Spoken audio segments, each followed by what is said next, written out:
Todo el mundo se pregunta cómo está la cosa y qué pasará con la economía venezolana en los próximos meses, inclusive en 2014.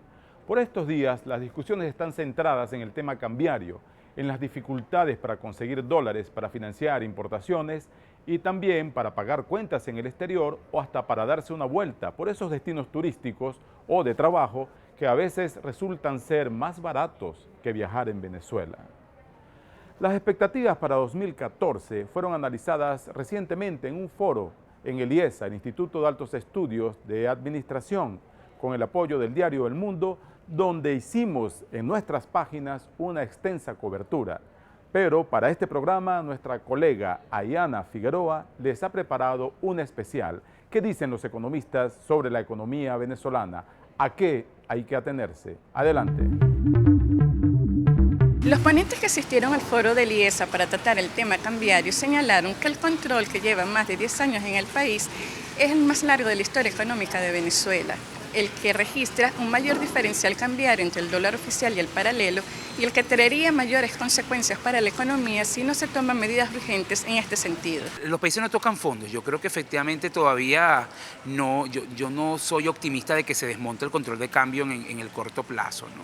Pero efectivamente sí urge una revisión de ese mecanismo. Ahora, si estamos claros que este es un gobierno que por su ideología no va a eliminar la política de control, que en mi opinión es lo que debería hacerse, pero estamos claros que no lo va a hacer, bueno, lo que tú puedes ir es a un mecanismo donde con control cambiario intentes resolver algunos desequilibrios, y el más evidente es el tema de la brecha entre los tipos de cambio. Entonces, allí hay una medida importantísima que puede tomar el Ejecutivo, es legalizar nuevamente el mercado paralelo, como existió en Venezuela hasta el 2010. Eso es importante que se haga porque pudiera ayudar muchísimo en esa vía y le permitiría al gobierno tener un poco de más grados de libertad para, digamos, operar en el 2014 y disminuir un poco las dificultades con las que se va a enfrentar este año. A la medida que tú no ataques la brecha, no habrá oferta insuficiente porque la demanda es prácticamente infinita, ¿no? Con estos diferenciales cambiarios. En segundo lugar, bueno, de aquí a diciembre sí. Yo creo que tú puedes mantener las subastas semanales del SICAD en 100 millones. Estamos hablando de apenas 20 millones día. Eso es la mitad, por ejemplo, de lo que ofertaba el SICME el año pasado. Entonces tampoco estás hablando de un incremento de la oferta. Lo que pasa es que como vienes de un periodo de sequía, efectivamente se siente como un cambio. Ahora, la pregunta es qué vas a hacer después de diciembre, qué vas a hacer en enero, porque yo creo que una oferta diaria de más de 120 millones día permanente en el tiempo es difícil en estos actuales momentos.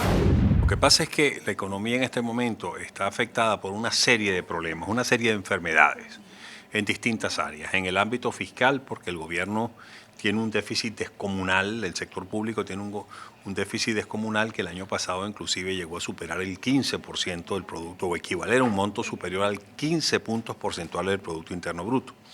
Eso es algo descomunalmente alto que hay que financiar.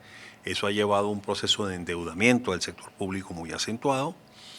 Hay un desequilibrio en el ámbito monetario y financiero porque esa enorme masa de inyección monetaria está causando severos problemas dentro de la economía, y esa situación está siendo inclusive agravada por la decisión que se tomó en el año 2011 de poner al Banco Central a financiar gasto público deficitario. El precio del dólar es lo que determina la estructura de los costos de producción, es lo que determina la fijación de precios internos basados en los costos esperados de reposición, es lo que genera encarecimiento de los productos que vienen de afuera, es lo que por lo tanto genera inflación, y entonces al haber inflación, pues todos los agentes económicos tienden a pedir mayores remuneraciones, mayores reivindicaciones para neutralizar los fenómenos inflacionarios. Toda esa serie de males que hay en la economía tienen que ser atendidos. No es cuestión solamente de que hay un problemita cambiario o de que hay un problemita fiscal aquí o allá, sino que tienen que ser atendidos en forma integral. En conclusión, los economistas señalan que para el 2014 las perspectivas económicas lucen poco alentadoras y que una vez más afectará al bolsillo de los venezolanos con menores ingresos. Otro de los grandes problemas de la economía venezolana es nuestra fuerte dependencia a alimentos importados. En la medida en que se deprecia el bolívar, es más difícil conseguir los dólares. También en el mercado, usted, las familias, las personas en general que van a hacer compras, terminan pagando las cuentas. Pese a la política agraria, al fuerte financiamiento para la agricultura y también el reparto, la redistribución de tierras, Venezuela no ha logrado desarrollar su agricultura. Uno de los grandes protagonistas en este proceso es el INTI, Instituto Nacional de Tierras. Hemos entrevistado a su presidente, William Gudiño, para preguntarle de qué se trata este impuesto a las tierras ociosas.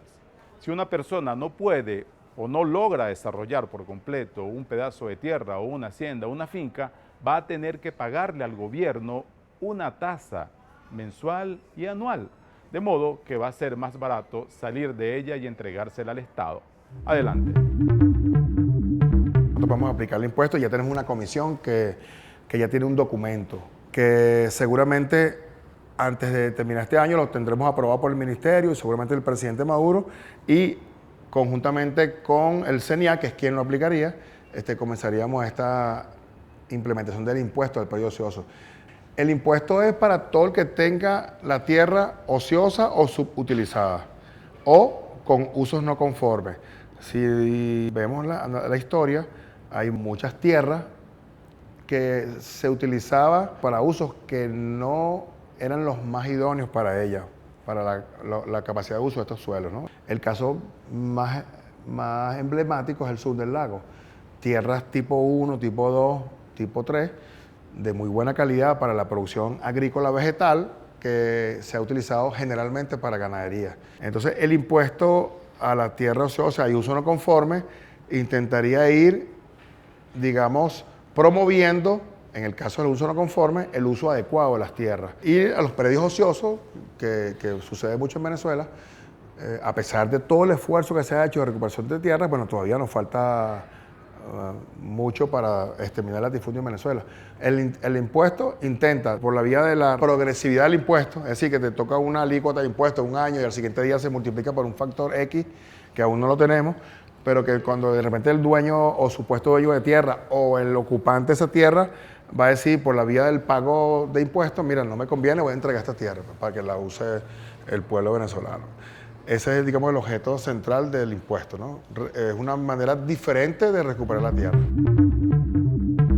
Gudiño además explicó o admitió que el 80% de las tierras expropiadas, o como llama el gobierno, rescatadas, no está produciendo a un nivel óptimo. El problema va mucho más allá. Ahora vamos a otra breve pausa y regresamos con más de El Mundo, Economía y Negocios por Globovisión.